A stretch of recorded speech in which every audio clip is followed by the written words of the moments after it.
오늘 하나님 말씀 사도행전 15장 36절부터 41절까지입니다. 사도행전 15장 36절부터 41절 말씀 한 절씩 교독하겠습니다. 수일 후에 바울이 바나바더러 말하되 우리가 주의 말씀을 전한 각 성으로 다시 가서 형제들이 어떠한가 방문하자 하니 바나바는 마가라 하는 요한도 데리고 가고자 하나 바울은 밤빌리아에서 자기들을 떠나 한 가지로 일하러 가지 아니한 자를 데리고 가는 것이 옳지 않다 하여 서로 심히 다투어 피차 갈라서니 바나바는 마가를 데리고 배 타고 구브로로 가고 바울은 신라를 택한 후에 형제들에게 주의 은혜에 부탁함을 받고 떠나 수리아와 길리기아로 다녀가며 교회들을 굳게 하니라. 아멘. 네, 기도하겠습니다. 주님 감사합니다. 오늘도 귀하고 아름다운 날 구별하셔서 전에 나와 예배드릴 수 있게 하심을 감사합니다. 우리에게 말씀하실 때 듣고 깨닫는 축복이 있게 하시고 주의 말씀에 순종하여 하나님의 뜻을 이루는 저희가 되게 하여 주옵소서. 감사하옵고 예수의 이름으로 기도합니다. 아멘. 사도행전 말씀을 지금 강해하고 있는데 이제 오늘 본문 이후부터는 이제 바울의 그 두 번째 선교 여행에 관한 기사입니다. 이 두 번째 선교 여행은 그 바울의 사역에서 아주 역동적이고 많은 일들을 이제 경험하고 또 초대교회가 이방 지역에 이제 본격적으로 세워지는 그런 일들을 자료로 기록하고 있습니다. 오늘 이후에 이 두 번째 선교여행 말씀을 통해서 많은 은혜가 있고 또 우리가 또 배우는 그런 시간이 되기를 바랍니다. 먼저 우리 36절 말씀 함께 읽어봅니다. 수일 후에 바울이 바나바더러 말하되 우리가 주의 말씀을 전한 각 성으로 다시 가서 형제들이 어떠한가 방문하자 하니 수일 후에라는 말은 그 앞에 이제 그 15장에 나와 있는 내용들을 한마디로 이렇게 모은 것입니다. 어떤 일이 있었습니까? 이제 바울이 그 갈라디아 지방에 가서 예수 그리스도의 복음을 전했습니다. 그래서 예수 믿으면 구원받는다. 멸망하지 않고 영생을 얻는다. 가르쳤는데 얼마 지나지 않아서 바리새파 유대인들이 올라가서 예수만 믿는다고 구원받는 게 아니다. 할례를 받고 모세 율법을 지켜야 한다라고 가르친 거예요. 그래서 이 바울이 그 부분에 대해서 이거는 정리를 할 필요가 있다라고 생각한 거죠. 그래서 예루살렘에서 올라온 사람들하고 아주 그 갈등이 심했습니다. 그래서 이 문제를 해결하기 위해서 예루살렘으로 바울과 바나바가 내려갔고 그곳에 있던 사도와 장로들이 다 함께 모여서 베드로의 말도 듣고 이제 결론을 내린 거예요. 그래서 이방인들이 주께로 돌아오려고 하면 할례를 강요하지 말고 모세 율법을 지키라고 명하지도 말아라. 이렇게 결론이 났습니다. 아마도 이 일을 전후로 해서 바울이 갈라디아서를 썼던 것으로 생각이 됩니다. 그래서 갈라디아서의 중요한 내용은 이신칭의예요. 오직 예수를 믿음으로 구원받는 것이지 율법을 행함으로 얻는 것이 아니다라는 내용입니다. 그래서 수일 후에라는 말은 그러니까 예루살렘에서 이 공회가 이제 끝나고 기독교가 이제는 유대교가 아니고 기독교다라는 결론을 얻은 후에 바울이 이제 바나바에게 우리가 먼저 선교여행 갔던 그곳에 다시 돌아가서 이 문제를 좀 정리를 합시다 이렇게 권한 거예요. 그러니까 그 예루살렘에서 올라온 사람들이 안디옥 교회에 와가지고 이제 그런 이야기를 했는데. 분명히 갈라디아 지방에도 가서 이런 이야기를 한 것으로 우리가 알 수 있습니다. 왜냐하면 갈라디아서 1장에 보면 어떤 사람들이 올라와 가지고 우리가 가르치지 않은 다른 복음을 전하고 있다는 거죠. 그래서 그 문제를 정리를 할 필요가 있었던 거예요. 그래서 이제 바나바에게 올라가자. 가서 한번 다시 그곳의 교회들을 굳게 해야 할 필요가 있다라고 말한 것입니다.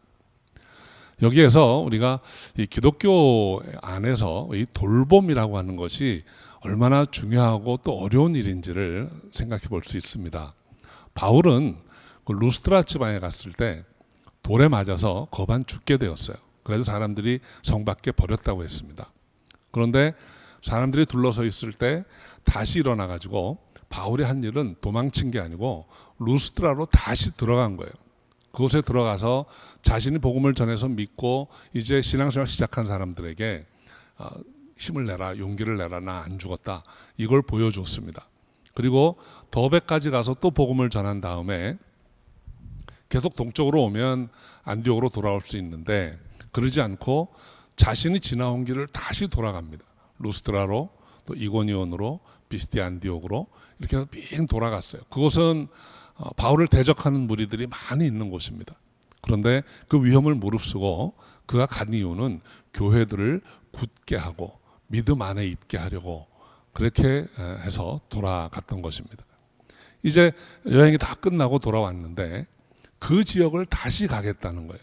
그 험하고 어려운 그 여정을 또 가서 그들을 다시 굳게 할 필요가 있다는 거죠. 자신이 떠나온 후에 어떤 사람들이 올라가서 또 잘못된 걸 가르쳐 놨기 때문에 지금 이거를 교정하지 않으면 교회가 이제 다른 방향으로 나갈 수도 있는 거예요. 그래서 돌아가겠다, 이렇게 마음을 정한 것입니다.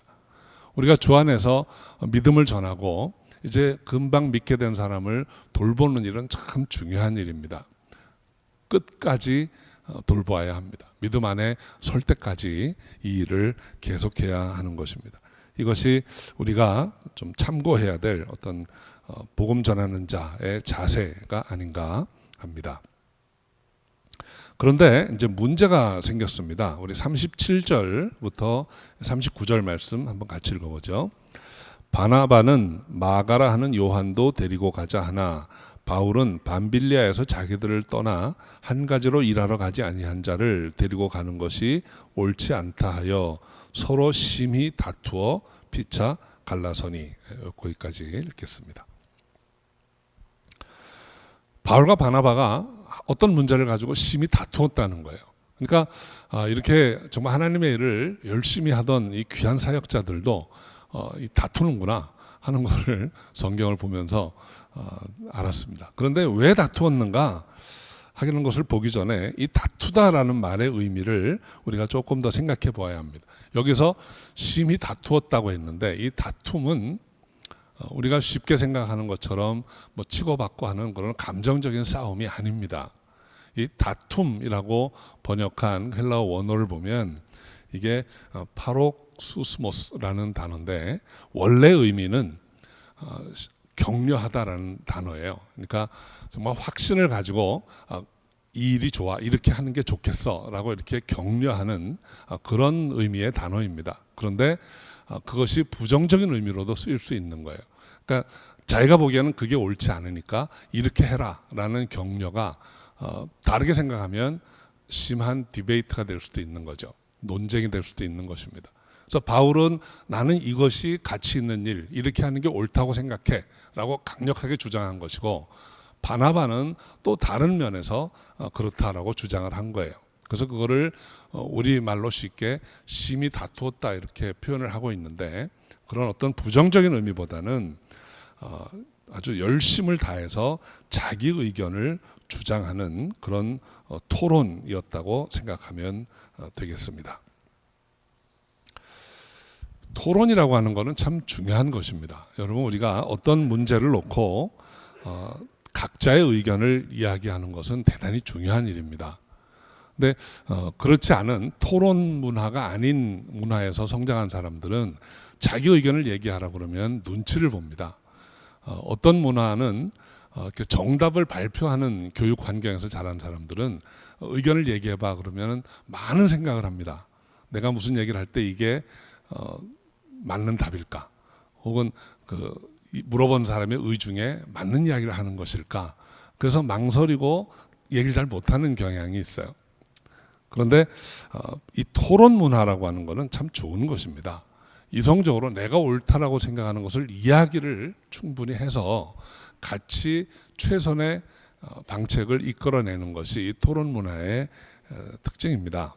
그리고 정말 사심 없이 편견 없이 각자 이야기를 충분히 해서 답이 얻어지면 그 결과에는 승복을 해야 합니다. 다음 또 토론의 장이 열릴 때까지. 저는 모든 면에서 그게 맞다고 생각해요. 선거도 그렇습니다. 일단 치열하게 다툼을 했지만 결론이 났으면 이제 기다려야 합니다. 한 텀이 지나고 그때 또 이야기할 기회가 충분히 있으니까 그렇게 하는 것이 상식적이고 타당한 일이 아닌가 하는 생각을 해봅니다. 토론의 결과로 대안이 나왔는데도 여전히 자기 생각을 못 버리고 뭐 두고 봐, 잘 안 될 거야, 뭐라든지 아니면 뭐 잘 되나 보자 이런 생각을 한다면 이것은 참 성숙하지 못한 그런 모습이 아닐까 합니다. 자, 그렇다면 바울과 바나바가 이렇게 격렬하게 토론했던 문제, 의견의 일치를 끝까지 보지 못하고 갈라서게 된 이 문제가 어떤 문제일까 하는 것을 보면 그것은 두 번째의 전도여행을 갈 때 요한 마가를 데리고 갈 것이냐 데리고 가지 않을 것이냐 하는 그런 문제였습니다.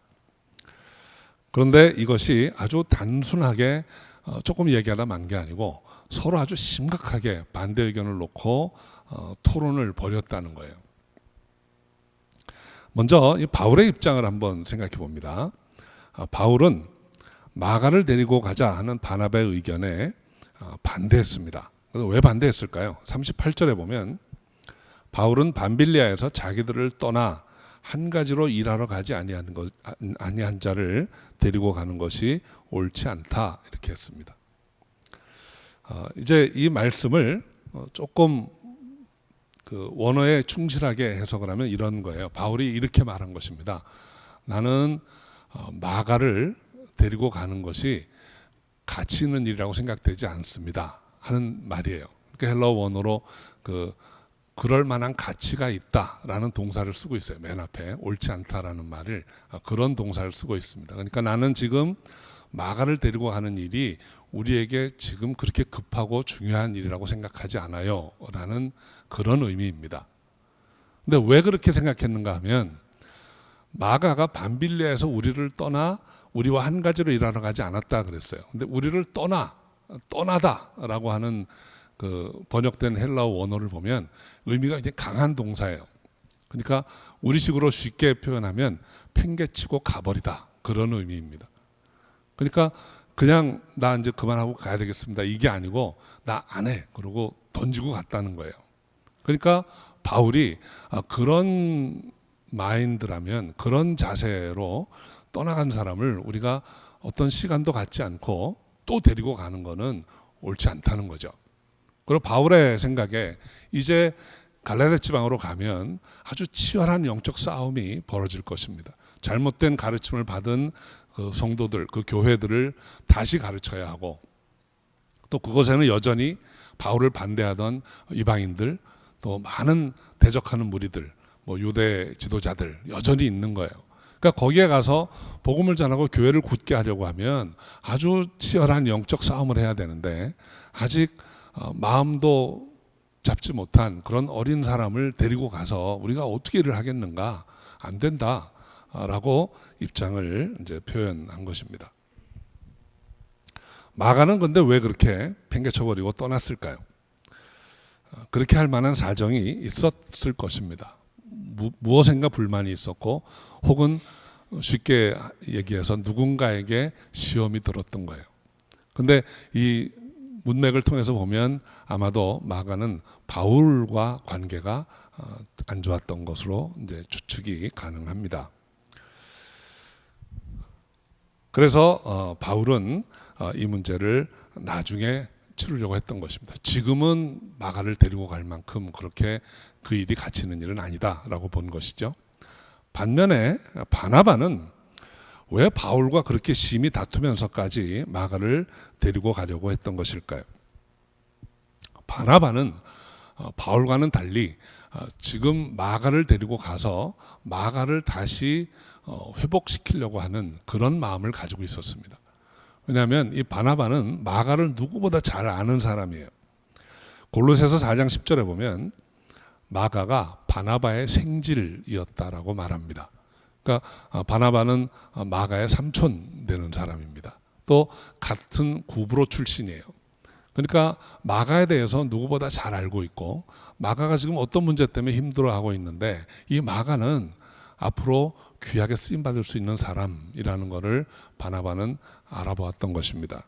그래서 마가가 뭔가 오해가 있다면 풀어주고 아직 성숙하지 못해서 실수한 것이라면 잘 가르쳐서 좀 성숙하도록 그렇게 만들려고 했던 것입니다. 바나바의 입장에서는 그렇게 마가를 지금 데리고 가는 것이 충분히 가치 있는 일이라고 생각을 했던 것입니다. 우리 장성도 여러분, 바울과 바나바 중에 누가 옳은 것입니까? 사실은 이 질문이 우문입니다. 어리석은 질문이겠죠. 바나바와 바울은 누가 옳고 누가 틀린 것이 아니고 두 사람이 서로 다르다는 것입니다. 사람에게는 두 손이 있습니다. 오른손이 있고 왼손이 있습니다. 어떤 손이 오른손입니까? 어떤 사람에게는 왼손이 오른손이고 어떤 사람에게는 오른손이 오른손인 거예요. 그냥 다를 뿐입니다. 그거를 옳고 그른 것으로 판단하게 되면 오해하는 일이 많이 생기고 어려움을 자초할 수도 있는 것이죠. 이 다르다라는 개념을 우리가 좀 잘 생각해 보아야 합니다. 대체로 가정에서도 부부가 보면 참 다른 분들이 많으세요. 그러니까 그 은사 발견 세미나 같은 걸 해보면 부부가 이 은사도 다르고 열정도 다르고 이 스타일도 다른 부분들을 참 많이 봅니다. 특별히 부부를 조사를 해보면 그렇지 않은 분들도 있겠지만 많은 경우에는 이렇게 정반대되는 분들이 많아요. 근데 왜 그렇게 다른 사람들이 만나게 되었고 그렇게 다른 사람들이 만나서 결혼해서 살면서 갈등을 겪게 되는 것일까요? 처음에 만나게 되면 서로 다른 그것이 매력적으로 보이기 때문이에요. 근데 그거는 사람의 생각만이 아니고 저는 하나님의 계획이라고 생각합니다. 서로 다른 사람이 배우자가 되어서 서로 돕는 관계 안에서 열매를 맺게 하시려는 하나님의 뜻이 아닐까 하는 생각을 해봅니다. 그런데 처음에 시작은 그 매력을 느껴서 잘했는데 결혼하고 나서 보니까 그 다른 것 때문에 많이 불편해가지고 처음에 고쳐보려고 하고 내 스타일로 고쳐보려고 하다가 안 된다는 것을 깨달으면 이제 포기하고 이렇게 살게 되는 경우도 많이 있어요. 그런데 어느 정도 성숙해지게 되면 이 다른 부분을 하나님이 내게 붙여주신 이것이 은혜로구나 하는 것을 깨닫게 됩니다. 서로 부부간에도 갈등과 경쟁이 다 그치고 이제는 도움이 필요한 시점이 되게 되면 다른 것이 얼마나 감사한지 모릅니다. 내가 할 수 없는 거 그분이 하고 그분이 할 수 없는 거 내가 하고 이렇게 서로 긍정적인 그런 관계로 회복이 가능한 것입니다. 오래 지난 다음에 깨달으면 그동안에 참 많은 갈등을 겪게 됩니다. 저는 성도 여러분들이 이미 많은 시간을 지낸 분들도 계시지만 빨리 깨달으셔서 감사하고 서로 도우면서 살아가시기를 바랍니다. 그래서 우리와 다른 그 점이 감사할 만한 것입니다. 그래서 그렇게 복잡하게 말하기는 어렵고 옆에 계신 분이 그분이라고 생각하시고 그냥 단순하게 고맙습니다 한번 해보시기 바랍니다. 그 다른 부분이 고마운 것입니다. 자녀들도 그렇습니다. 여러분 한 가정에서 자라는 자녀들도 얼마나 다른지 모릅니다. 분명히 한 몸에서 태어났는데 저와 저희 형도 많이 달라요. 저는 문과 적성이고 저희 형은 이과 적성입니다. 저는 키가 크고 형은 작습니다. 저희 형은 손재주가 좋고 저는 재주가 없습니다. 그러니까 얼마나 다른지 몰라요. 근데 얼마나 그것도 편리한지 모릅니다. 그 잘할 수 있는 분이 한 분 계셔가지고 얼마나 많이 도와주는지 몰라요. 또 저는 저도 나름대로 또 이바지를 합니다. 근데 서로 이렇게 다른 부분이 서로 보완하라고 하나님이 주신 거예요. 그러니까 우리 교회도 이 교회 공동체에도 얼마나 많은 다른 사람들이 모여 있는지 모릅니다. 은사가 다 다르고 스타일도 다르고 어떤 분은 외향적인 성격이어서 나가서 말하는 거 좋아하고 발표하고 이렇게 리드하려고 하는 그런 성향이 있는 분이 있어요. 그런가 하면 어떤 분은 내성적이어서 안 나서려고 합니다. 어떤 분은 로요하시라고 하면 나 아예 안 가요. 막 이러는 분도 계시고 나서서 하는 거를 아주 힘들어하세요. 그런데 그렇다고 해서 나서서 하는 사람한테 저 사람 왜 저래 이렇게 하면 안 됩니다. 또 그런 분이 있어야 또 내성적인 분들도 같이 힘을 모을 수 있는 거예요. 그러니까 서로 다르다는 거, 그걸 인정해야 합니다. 제가 어떤 분에게 들은 말씀인데, 그분은 왼손잡이세요. 근데 어려서 밥 먹을 때 왼손으로 먹다가 숟가락으로 손등 많이 맞았대요. 왼손 쓰지 말라고. 그러니까 그 선입견이죠. 그냥 이게 옳다라고 믿으니까 이거는 틀렸다라고 생각하는 그런 선입견 때문에 많이 혼났다는 거예요. 그러니까 여러분, 얼마나 왼손 쓰시는 분들도 능력이 있습니까? 그러니까 다르다는 거를 인정을 하면 공동체가 하나 되는 것이 얼마나 쉽게 되는지 모릅니다. 틀리다라는 표현은 우리가 가급적 안 써야 됩니다. 나하고 다른 것도 나하고 틀려라고 말씀하시는 분도 계세요.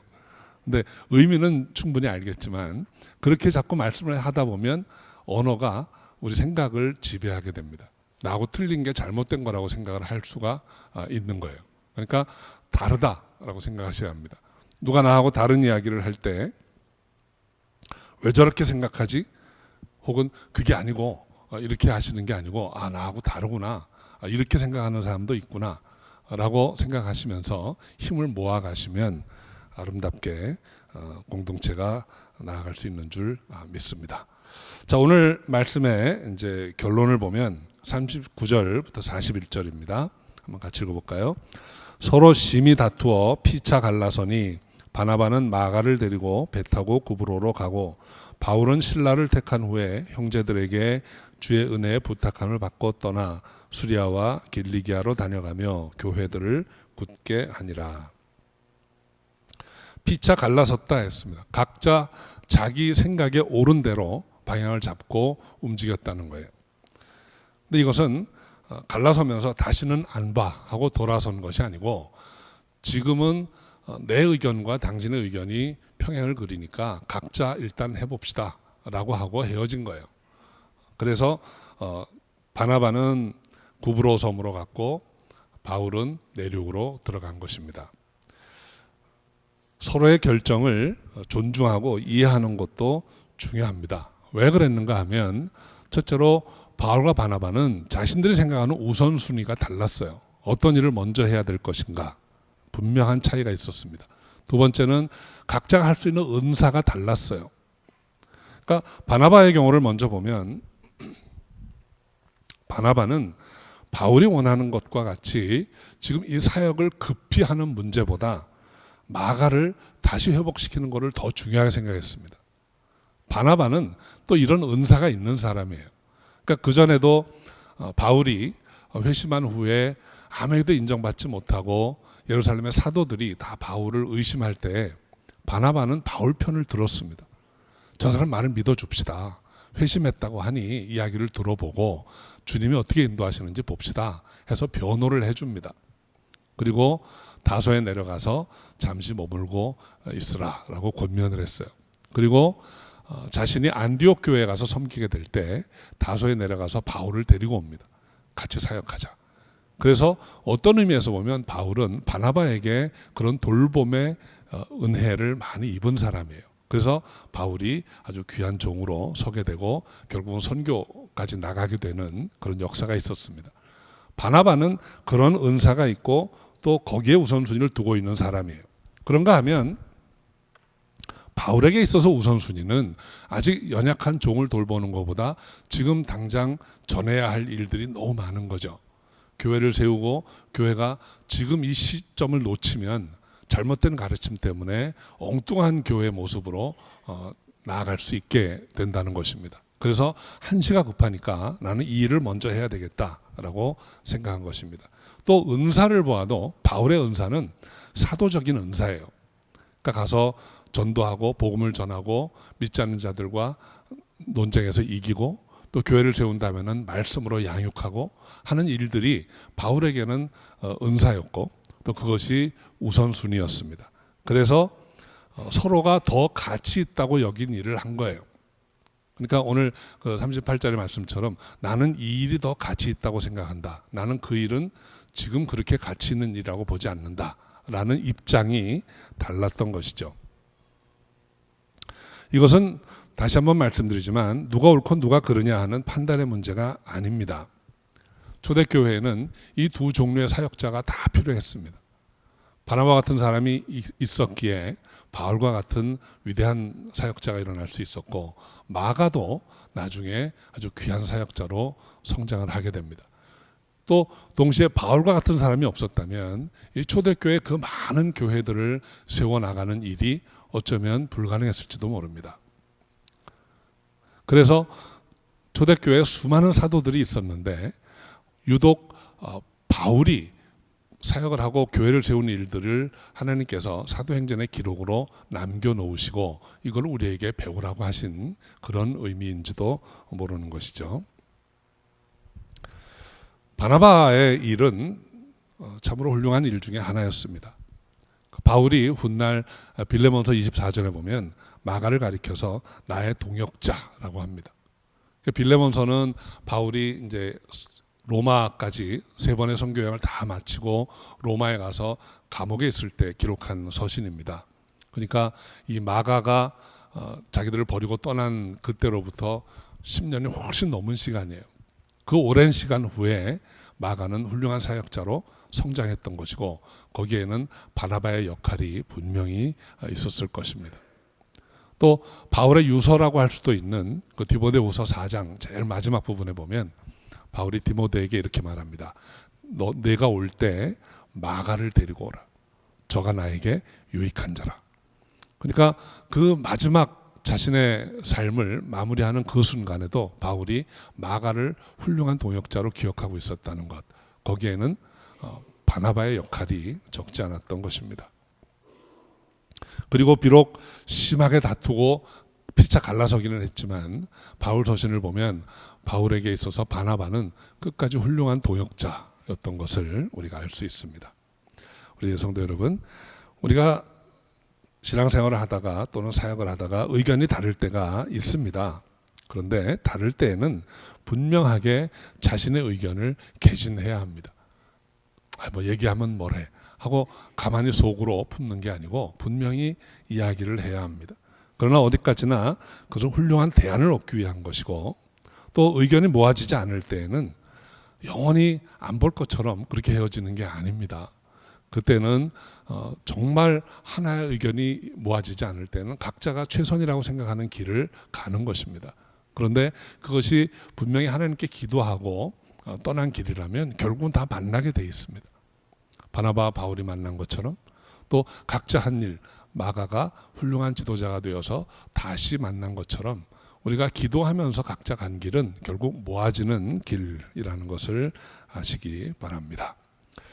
이제 바울은 실라라는 인물을 택하고 이제 수리아와 길리기아로 다녀가면서 교회들을 굳게 하였다 했습니다.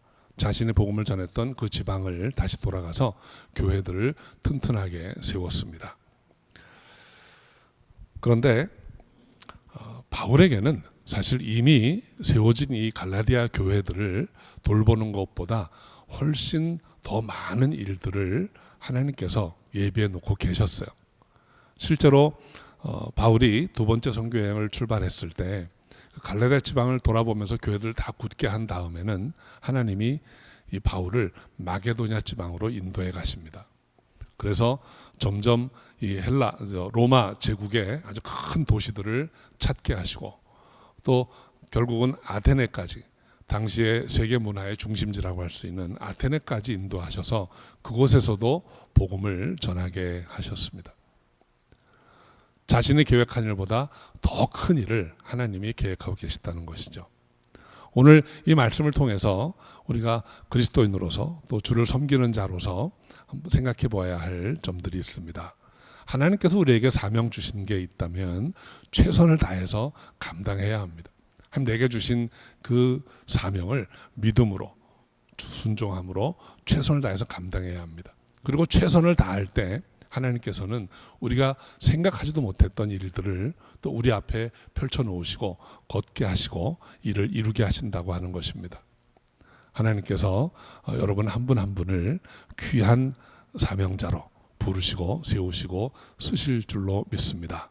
그런데 쓰임 받을 때 정말 각자의 은사대로 또 다른 분들은 그분들의 은사를 또 그분들의 우선순위를 존중해 주면서 각자 최선을 다하면 한 사람에게는 놀라운 열매를 또 맺게 하시고 또 다른 한 사람에게는 또 다른 형태의 아름다운 일들을 허락하실 줄로 믿습니다.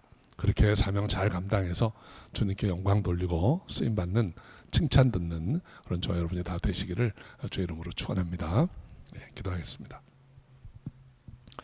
아버지 하나님, 감사와 찬양을 주께 돌립니다. 사도 바울과 그 바나바에게 허락하신 그 사명, 또 은사, 그 열정을 우리에게도 각자 허락하셔서 각자가 받은 사명대로 받은 은사대로 섬기고 주님을 기쁘시게 해드리고 허락하신 사명 감당할 수 있는 저희가 되게 하여 주옵소서. 주께서 함께 하신 줄 믿사옵고 예수님의 이름으로 감사하며 기도하옵나이다. 아멘.